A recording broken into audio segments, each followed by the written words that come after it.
The Galactic Unity Station's conference room floated quietly in space, between Earth and Mars. The most important meeting in human history was about to start inside. Commander Sarah Chen straightened her blue uniform and took a deep breath. 3 diplomats from the Zeltharian Council sat across from each other at a sleek metal table. They looked like tall, graceful beings with smooth silver skin that seemed to shine in the station's lights. Their eyes were big and black, and they didn't show any emotion at all. They said they had come in peace to welcome people into the galactic community. Sarah started her speech by saying, "We are honored by your presence. This is the start of a new age for people." Lieutenant Marcus Webb came into the room late with a stack of data pads. He tripped a little on the door frame, fell forward, and yelled, "Sorry I'm late. There was a lot of traffic out there, you know, asteroid belts. Am I correct?" He laughed at his own joke, a loud laugh that filled the quiet room. The 3 Zeltharian diplomats all tilted their heads at the same time, like robots that didn't know what to do. Their faces stayed completely blank. "Kill," said the head diplomat, Ambassador Zalthor, in a voice that sounded like wind chimes. "There has been a murder? Should we let security know?" Marcus stopped laughing. No, it's just a saying. A joke. Well, you know, because space traffic is never really. Zalthor cut in, still not showing any emotion. "We don't understand. You say something that isn't true as if it were true, and then you make a sound that shows you're happy. The logic path is broken. Is this a sign that your species is mentally unstable?" Sarah gave Marcus a deadly look. This was the first time humans had ever met aliens, and they already thought we were crazy. But this was just the start. The aliens were about to find out that human humor was much stranger than they could have ever guessed. 3 days after the first meeting, the Zeltharian diplomats had already moved to Earth. Before signing any official treaties, they wanted to learn more about human culture. They had been given a team of the best scientists, linguists, and diplomats in the world to help them get used to things. Dr. Rebecca Torres, a cultural ambassador, and Ambassador Zalthor sat together in a comfortable observation room with a view of New York City. For hours, she had been trying to explain basic ideas about people. "So you see," Rebecca said patiently, "when people are stressed out or in a tough spot, they often use something called sarcasm to deal with it." "Sarcasm," Zalthor said again, slowly, as if he were trying something new. "Be very clear about what this idea means." "Well, it's when you say the opposite of what you mean, but you say it in a way that makes people know you don't mean it." Zalthor's big black eyes somehow looked even more confused. "You tell lies on purpose and expect people to figure out the truth just by how you say it." "Exactly." Rebecca smiled, thinking she was getting better. Zalthor said, "This is the most inefficient way to talk to each other we've seen in 4 to 7 star systems." A junior diplomat named Kevin made things worse later that day. He was giving the aliens a tour of the building when they came across a construction site with a lot of broken walls and cables. "This place looks great," Kevin said with too much excitement and rolled his eyes. Mirasol, the Zeltharian assistant, quickly took out a recording device. Scanning the area. Detecting damage to the structure, disorganization, and lack of beauty. But human states are different. Finding out the chance of an optical malfunction, negative. Calculating the chance of cognitive impairment, going up to 73%. "No, I was just kidding." Kevin tried to make sense of it. "I meant that it looks bad." "Then why didn't you say, 'This place looks awful'?" Mirasol asked with real confusion. Kevin opened his mouth and then closed it. There was no good answer for him. That night, the Zeltharian delegation sent an urgent message back to their home world. "It's normal for humans to lie when they talk to each other. Advise extreme caution." It's still not clear if they are sane. The cultural gap was getting bigger, and people hadn't even shown them the internet yet. The Zeltharian Council sent their most important representative to Earth by the end of the first week. High Chancellor Vornaz was a decorated leader who had made peace treaties with 12 different species. He would be the one who could understand people best. The big hall of the United Nations building was where the welcoming ceremony took place. World leaders stood in neat lines, flags from every country flew proudly, and cameras showed the event to billions of people around the world. High Chancellor Vornaz walked slowly down the red carpet, with his long silver robes trailing behind him. He was tall and dignified, and he moved with the grace of someone who had never been clumsy in his life. Everything was going great until he stepped on a banana peel that someone had dropped by accident near the table where people were eating. His legs shot out from under him. His arms moved around in the air. With a loud thud that echoed through the quiet hall, he fell flat on his back. No one moved for exactly 2 seconds. Then someone in the back started to laugh. Then someone else laughed. Within 5 seconds, half of the people in the room were trying very hard not to laugh, and their faces were turning red from the effort. A few people failed completely and started laughing, which made others laugh, which started a chain reaction. Vornaz lay on the ground, completely still, thinking about what had just happened.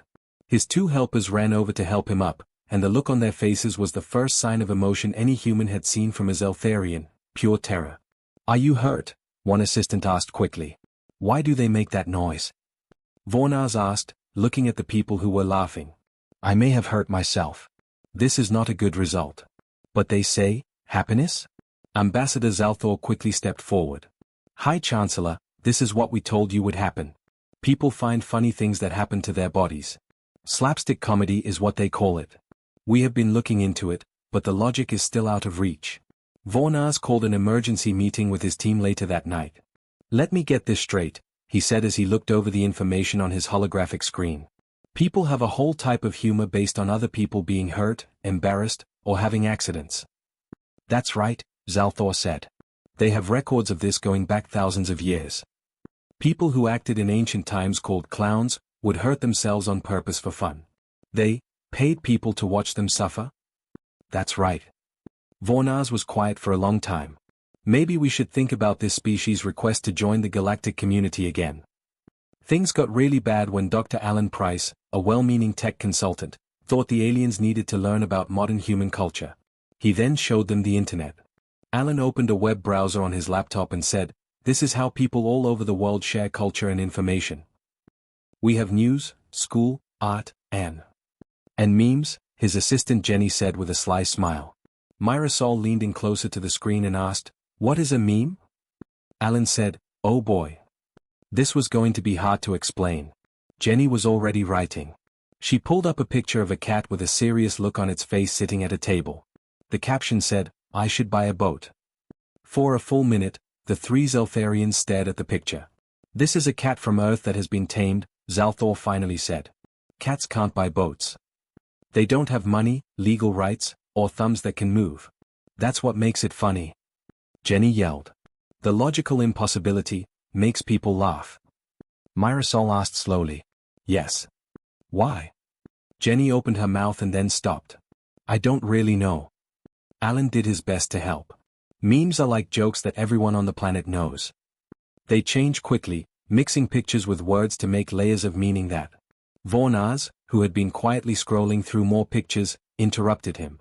The High Chancellor's face, which is usually blank, now showed what could only be called deep concern. Vornaz read aloud, "This picture shows a cartoon frog with the words 'feels bad man.' The frog is feeling bad.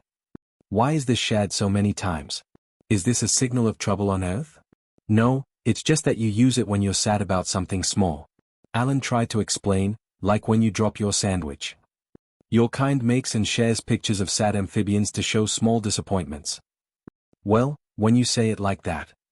And this one, Vornaz went on, looking very upset now.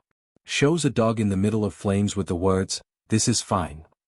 The dog is clearly in danger of dying, but it says everything is fine.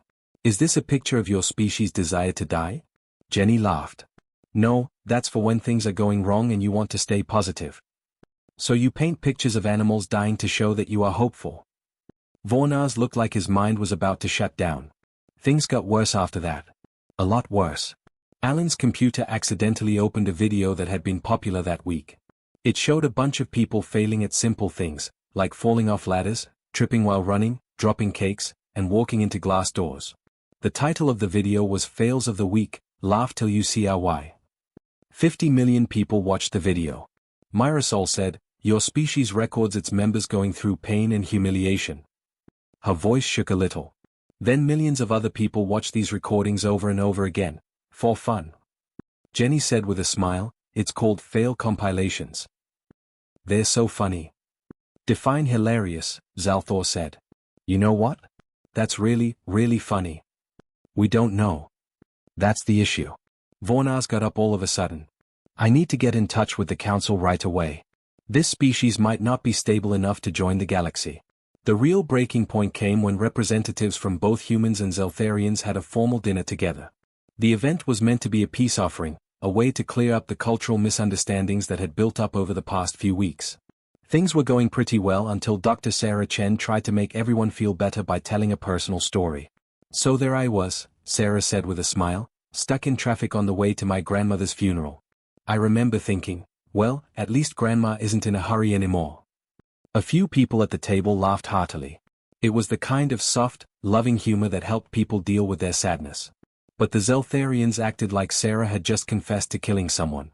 At the same time, all three diplomats stood up. Finally, Zalthor's calm demeanor broke. Did you find it funny that your genetic ancestor died? His voice was sharp. During the time of mourning?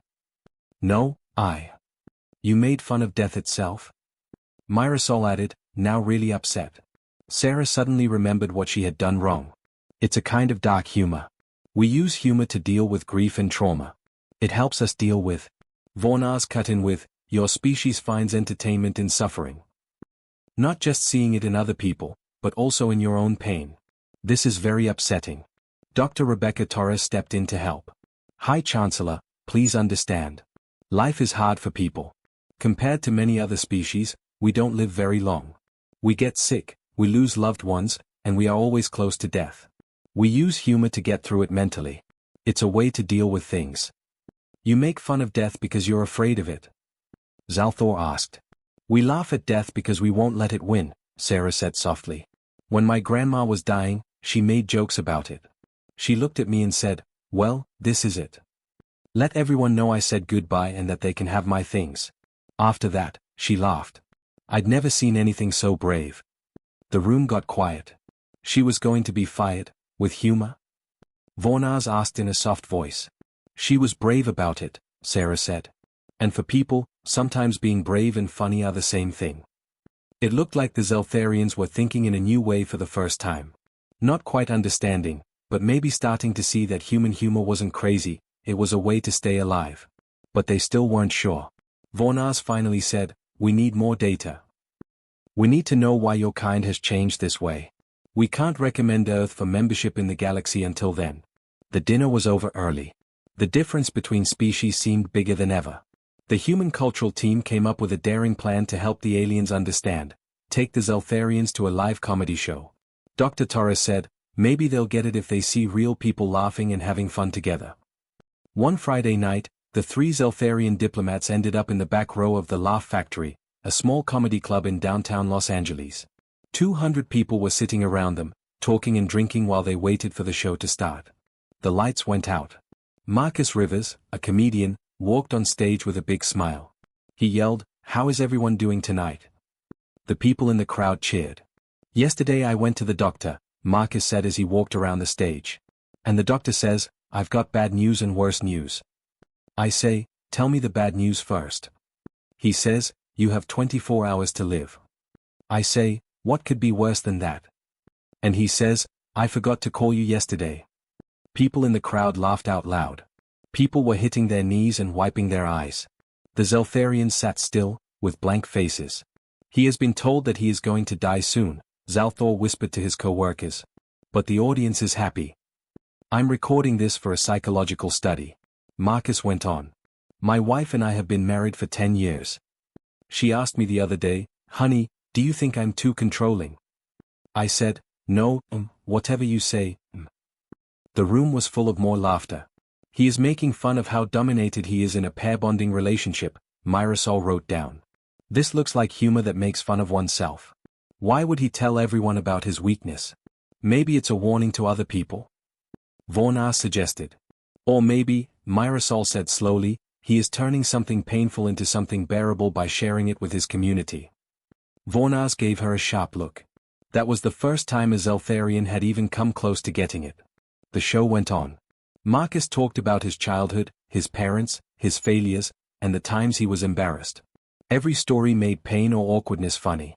The crowd wasn't making fun of him, they were connecting with him. They had felt the same way. They had lived through those same times. Logic didn't have anything to do with humor. It was about what people have in common. Vornaz was quiet as they left the club. He finally said something. He said carefully, I saw something tonight. The performer was open about his weaknesses. And instead of losing respect or status, he got both. The audience felt close to him because they could relate to his struggles. Yes. Dr. Torres said with excitement. That's it. But this still doesn't explain what happened with the banana peel, Vornaz said. That was just bad luck.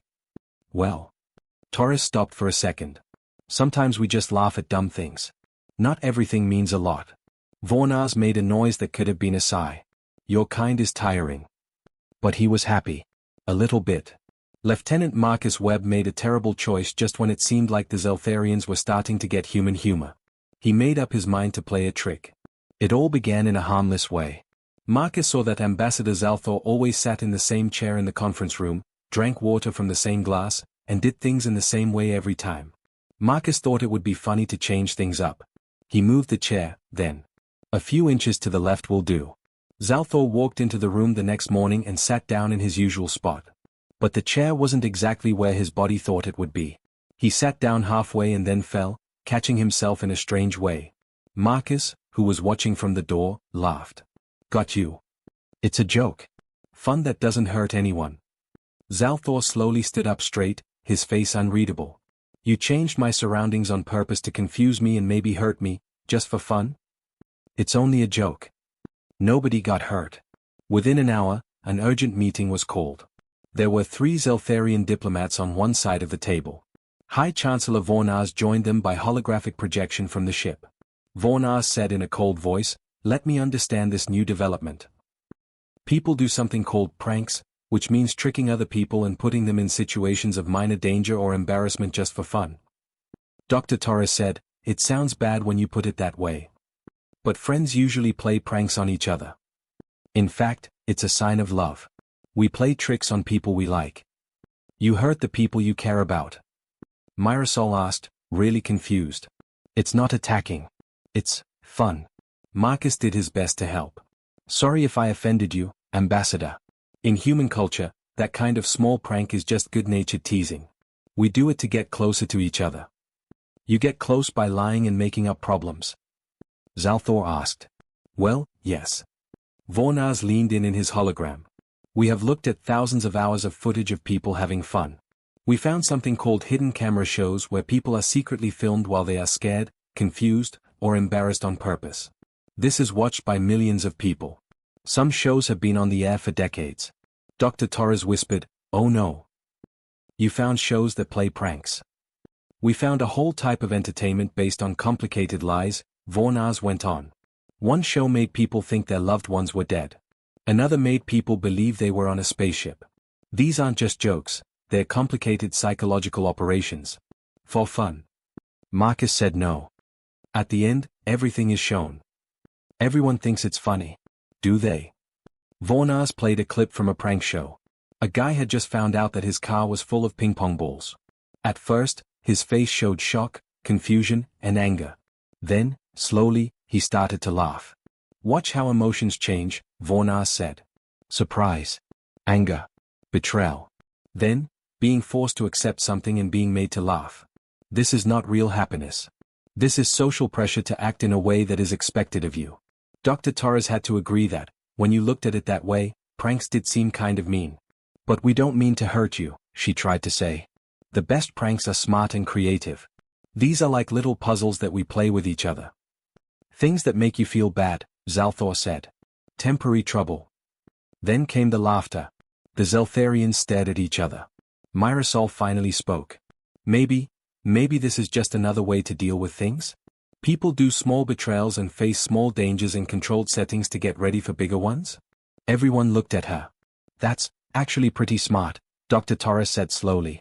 But it still doesn't make sense, Mirasol said. I just think it might make emotional sense, which seems to be how human thought works most of the time.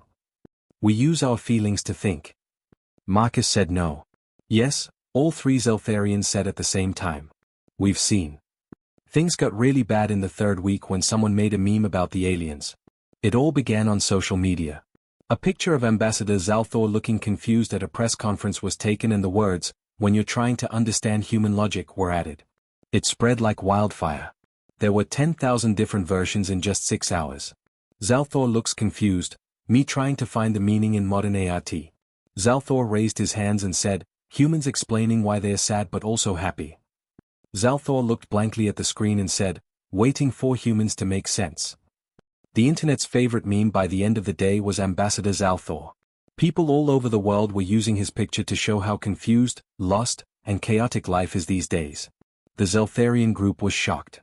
They have taken my picture without my permission, Zalthor said in a stiff voice. They're using it to make fun of me on their global communication network. They're not making fun of you.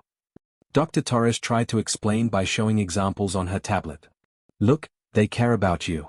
They understand you. You have become a symbol for everyone who has ever felt lost or overwhelmed. I have become a symbol of not being good enough. No. To make it relatable.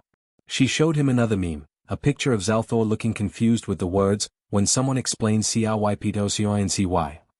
There were thousands of comments below that said things like, same, Zalthor, same. He's really all of us. Do everything you can to keep this confused alien safe. They stand with me? Zalthor asked in a slow voice. Yes.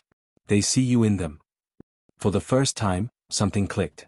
Zalthor stared at the screen, reading comment after comment from people who were confused, frustrated, and confused about modern life.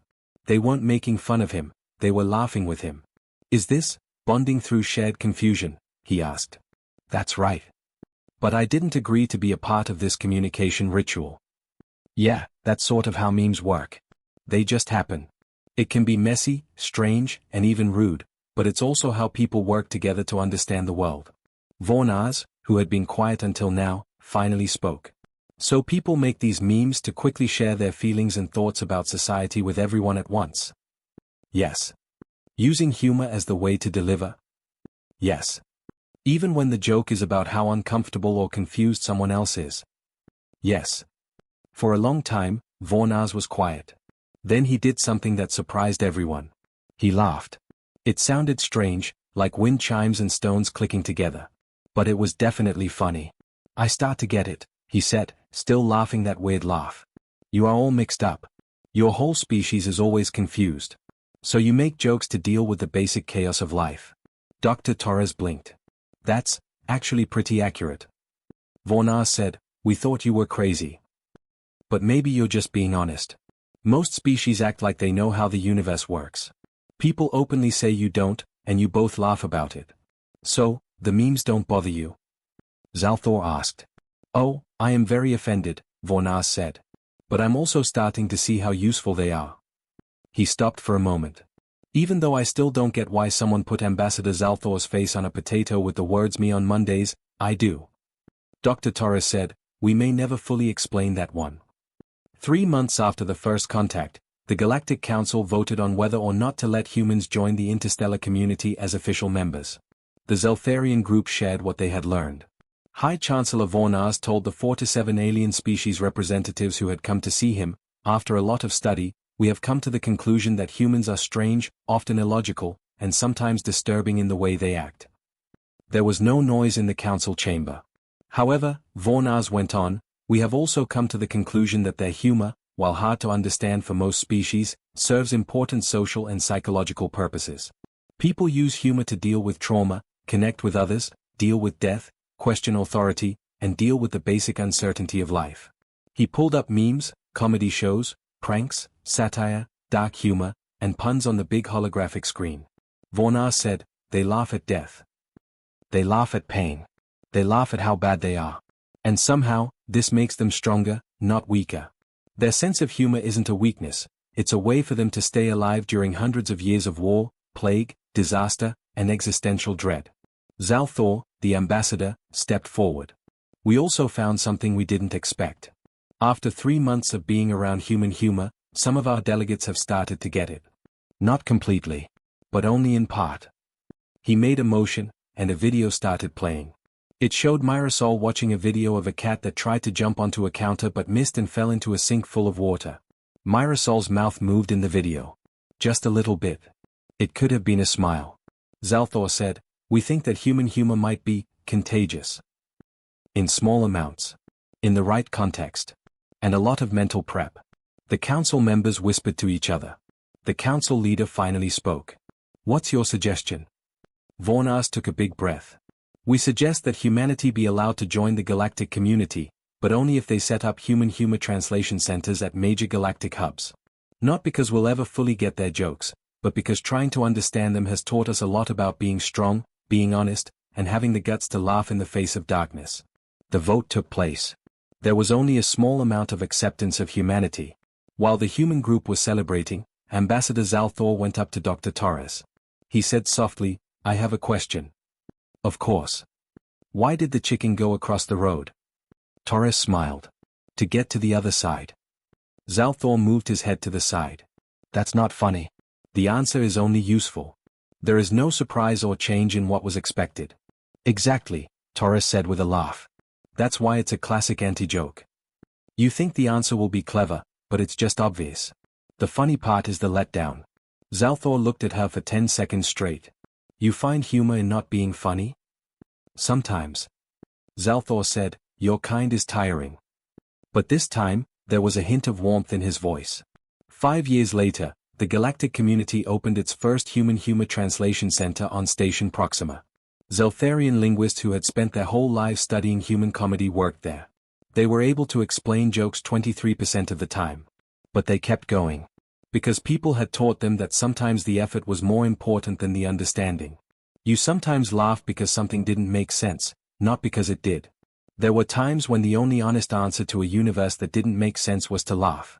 And sometimes, just sometimes, being confused could be the start of a connection. The galaxy was a stranger, funnier place now. And someone was already making memes about it somewhere on Earth.